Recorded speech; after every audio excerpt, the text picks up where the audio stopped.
Alright guys, welcome to episode 3 of How to Fail.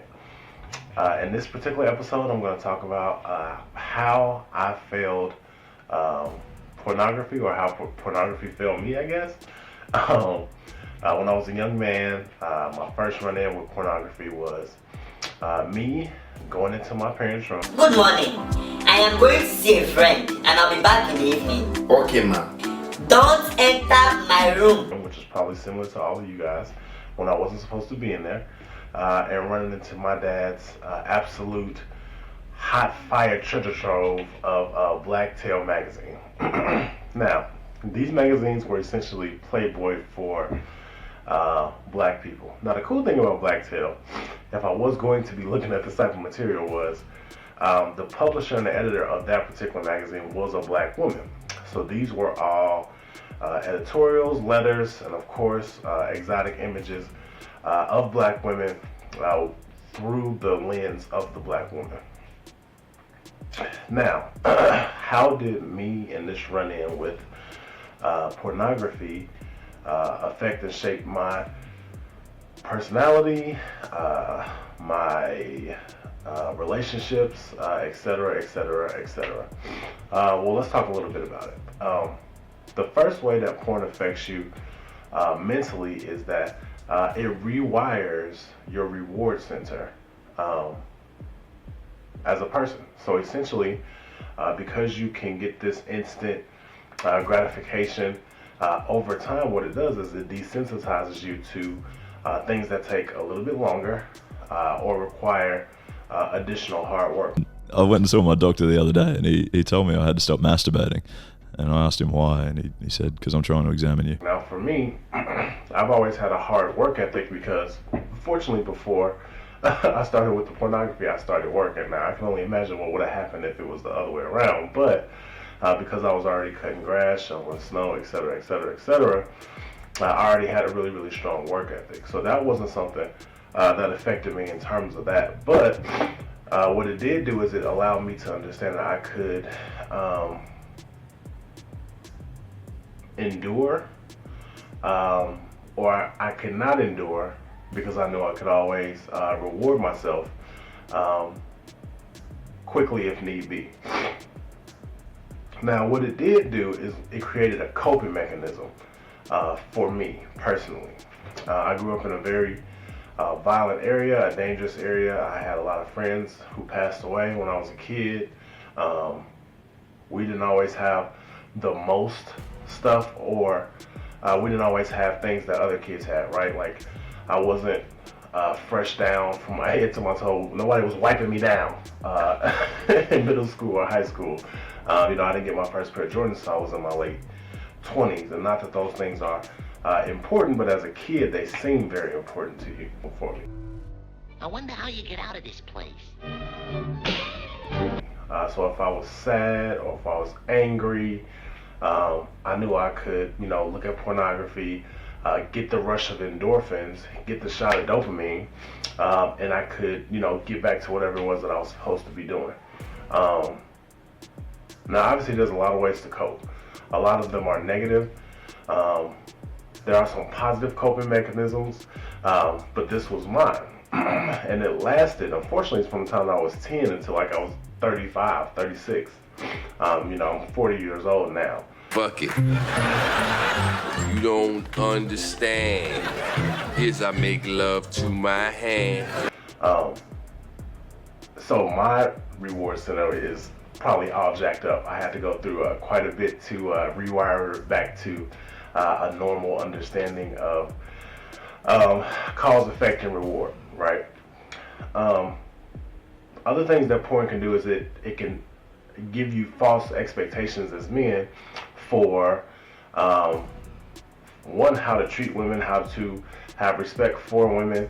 It can make you have expectations for things in the bedroom that just aren't realistic in real life. And you don't know they're realistic when you're a teenager, but if that's your impression of what it's like to be sexually intimate with somebody, then that's going to obviously shape at least your first couple interactions that you have with females. That's why most females you talk to them about, them losing their virginities, they say it was terrible. But it was terrible typically because they're also dealing with men who are inexperienced and they have got most of their information from pornography. These men aren't typically gentle. So it's not something where you are, bonding, trying to be in a deep relationship with your partner, like hopefully you are at this point, fellas. If not, then, we'll do another episode and we'll talk about how not to fail at sexual intimacy. Another thing that it can do is it can give you sexual conditioning, either good or bad.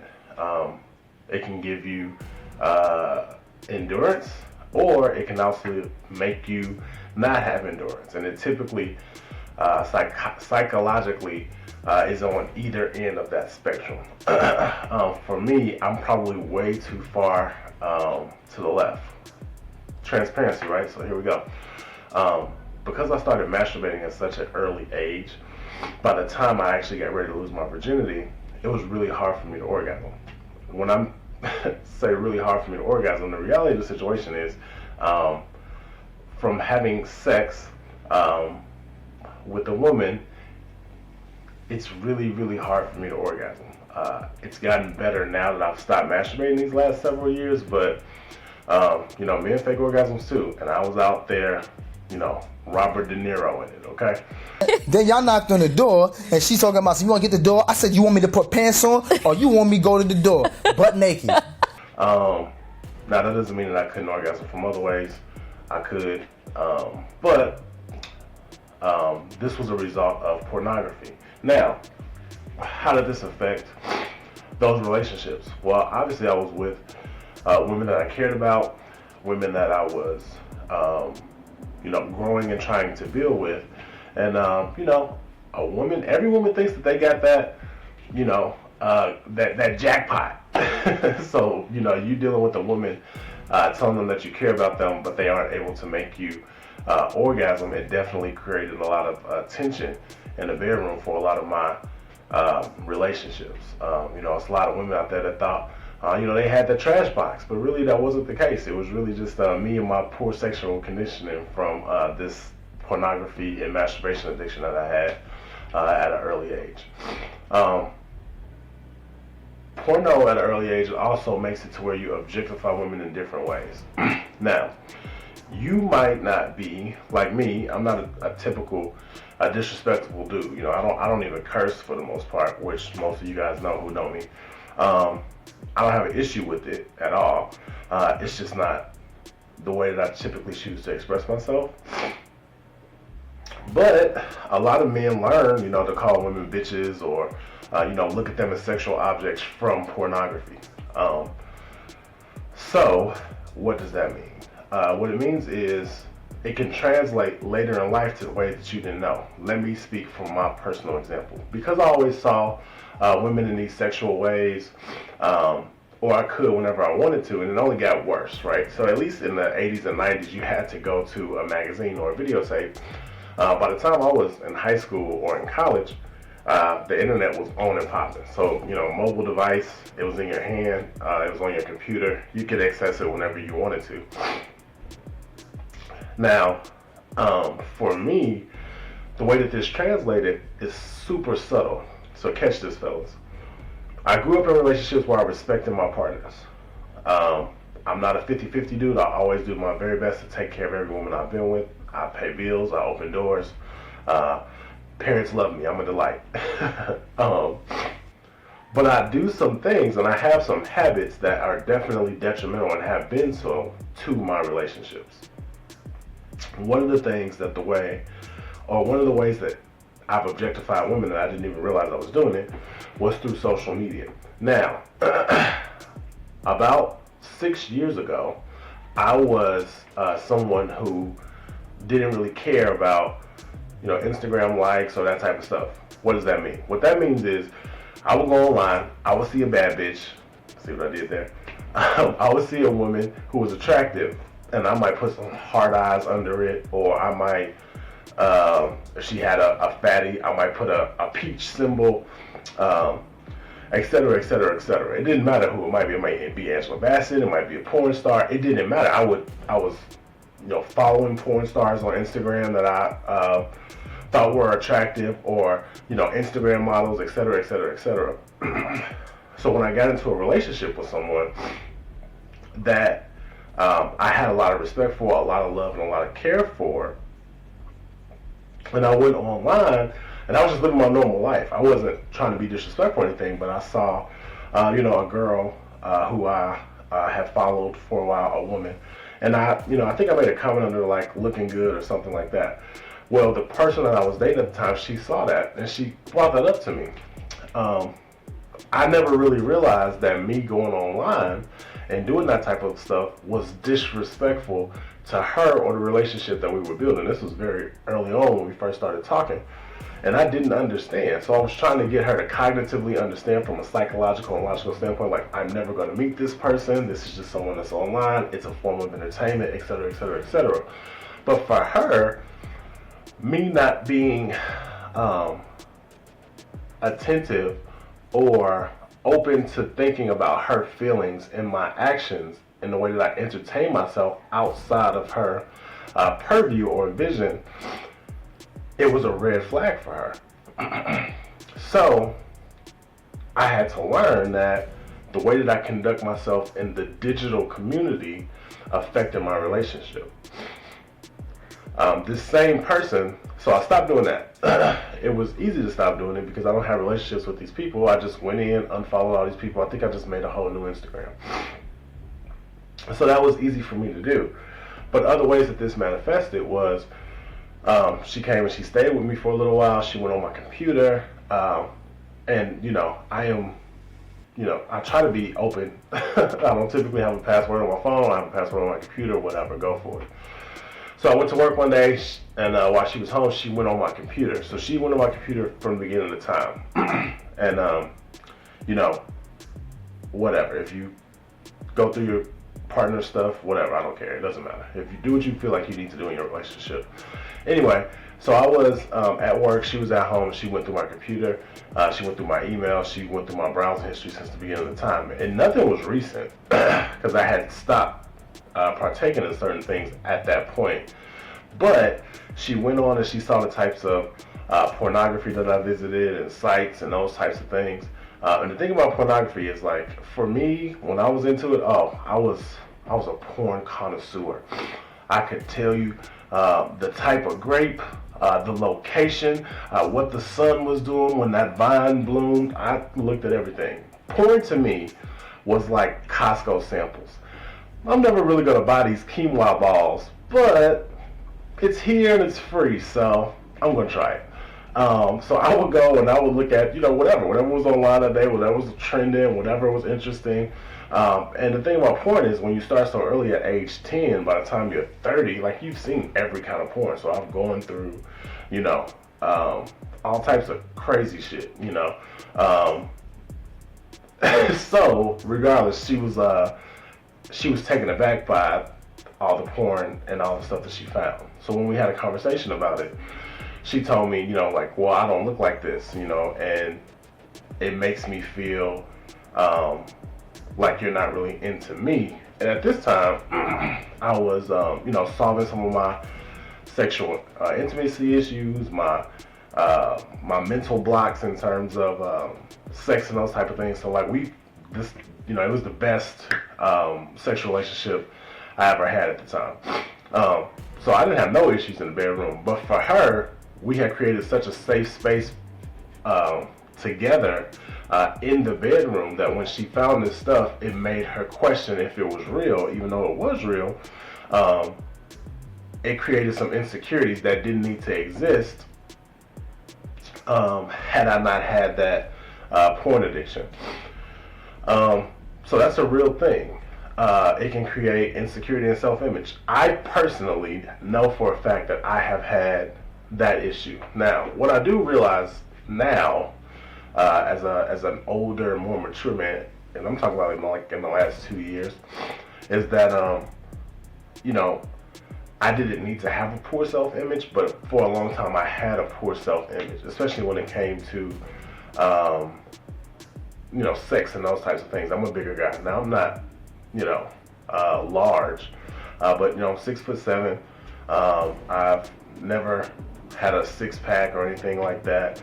And you just don't know. You never really know with women. With women that like you, at least in my experience, they don't really tell you that they like you, and they very rarely give you compliments that men would typically find to be the types of things that would, I guess, boost us up or give us our self-esteem. They might tell you look handsome or something like that, but they're not going to tell you, you whatever you need to hear or whatever I felt like I needed to hear at the time. So like I had some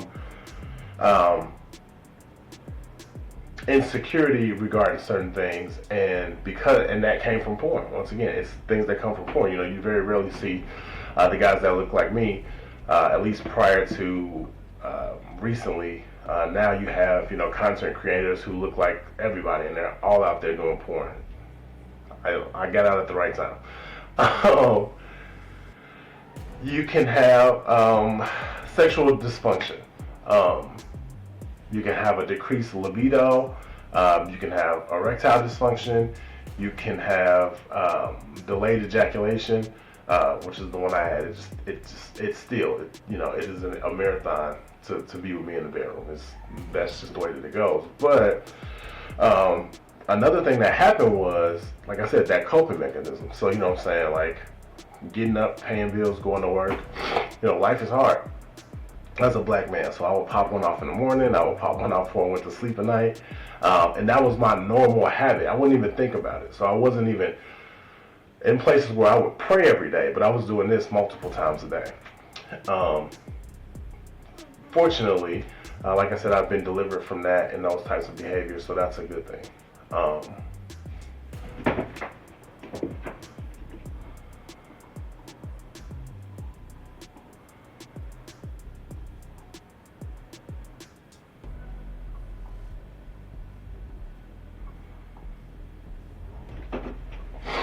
Now, another thing that I had to realize that happened with me is pornography created, and I'm going to go with what my therapist has said, it created a correlation with dishonest behavior. Why? Well, when I was 10 years old and I found my dad's porno mags, I couldn't be like, hey Dad, what's this delicious amount of magazines that you found there? No, I knew it was something I wasn't supposed to be looking at. If I was supposed to be looking at it, it wouldn't have been in this drawer. But since it was in this drawer, I knew it was something I wasn't supposed to have. So I had to lie about it. So it created this thing where I was intaking the material, right? Having a pleasure release, getting a dopamine release, and then lying about it. So positive interactions and lies became intermingled, right? So I could lie, and that would give me the opportunity to have this dopamine release, right? It's secretive behavior, right? It wasn't something that was being done out in the open. So, I was going up in my room, locking my door, spending that time with myself, whatever. And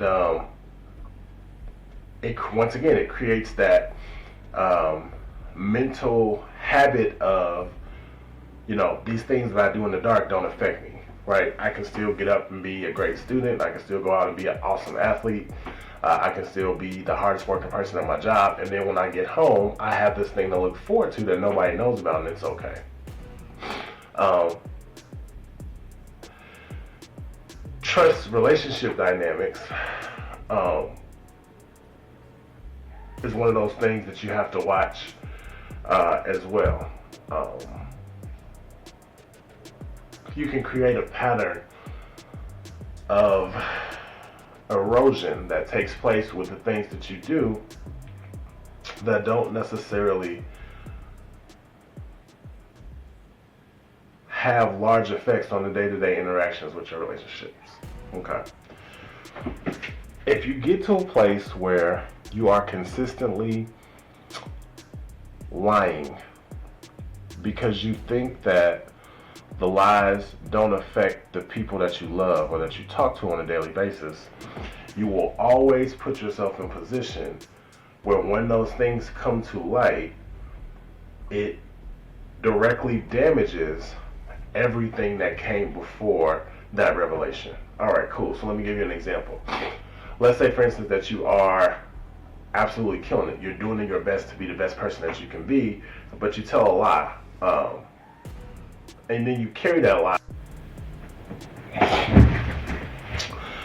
Okay, so let's say that you tell a lie, and then you carry that lie for the next year. Well, it doesn't matter how many flowers you bring, or how many bills you paid, or how many kittens or puppies you saved from trees. When they find out that you told the lie on day one, that whole 365 days is now in question. So now every single thing that you did during that period, the person that you're with, they're going to question if any of those things were genuine, what other things you were lying about, etc., etc., etc., even though it was really just this in your head focused lie that you had. You might have these patterns, and they might have started at an early age for any amount of reasons. For me, I know I had to reconcile, having a porn addiction and having secretive behavior with the way that I carry my self on a day-to-day basis in terms of the amount of truthfulness that I was willing to give to the people in my life. So basically, as long as I was doing the right thing and my best by people, it didn't really matter what was going on with me. I could tell secrets about it because I didn't think that it affected them in the long term, which wasn't true.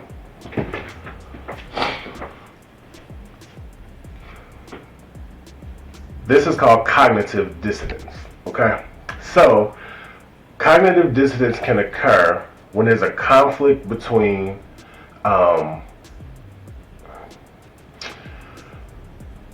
your actions and also your moral and ethical standards, right? What does that mean?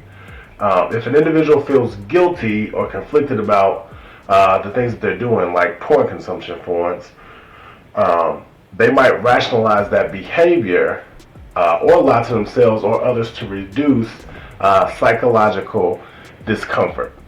So essentially, because you're a good person, because you do good things, you lie to yourself about the way that you lie to people because you don't think it affects them in any major way. And that's wrong.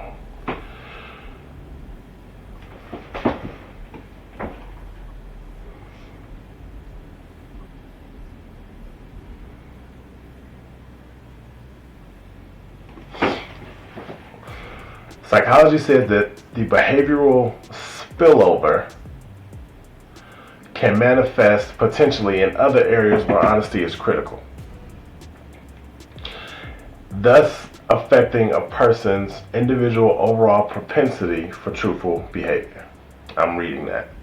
I wrote it down. It was something when I was studying, when I wanted to talk about. It was interesting to me. Sex is such a private and intimate thing, and that's why I'm sharing it with all of you, millions of people who eventually see this, that the baseline of poor behavior in any regard or any sexual deviancy can very gently bleed over into other aspects of your life that you don't see. So, what do we do about this? I don't know. That's the reality of the situation. I take it a day at a time. Tabitha Davis said something the other day, and it struck with me. She said, "Healing is a journey; it's not a destination." So, while you're on your journey towards whatever it is that you're personally going through, it's okay if you get triggered. It's okay if you backslide. It's okay if you make a mistake. It's okay if you completely fail and have to start over again. But start over again. It's a journey. Try to get better every single day, right? get some positive influences, get some positive behaviors, and hobbies. And it doesn't matter, even if you don't have, porn addiction. Still, these are wonderful and great tips to go out and do those things. If you, or as my grandparents would say, right, idle hands are the devil's playground. So keep yourself busy with positive things. Try to be transparent, which is super hard, about everything, even things that you think are minuscule. That's what I'm doing. And be the light, right? If you're in a dark room and your cell phone goes off, it lights up the whole room, right?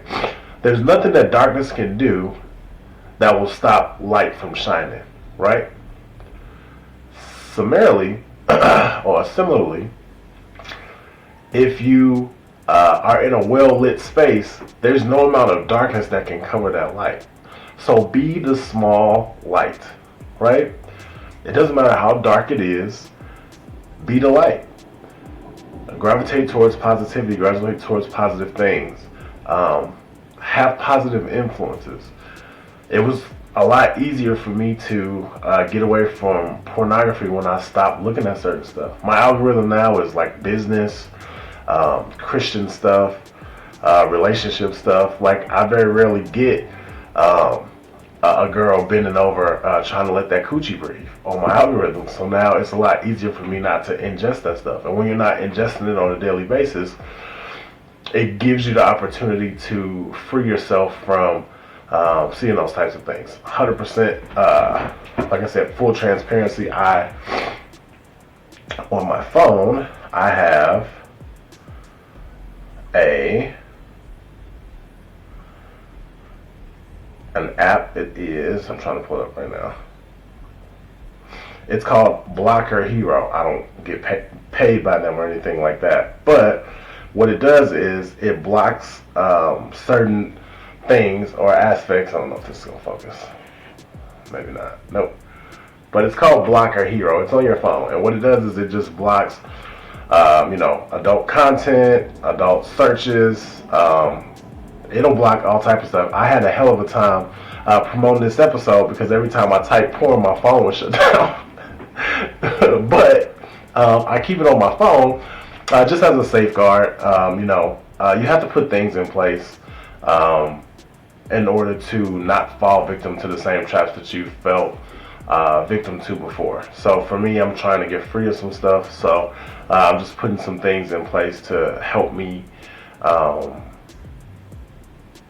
have a little bit of easier time doing that.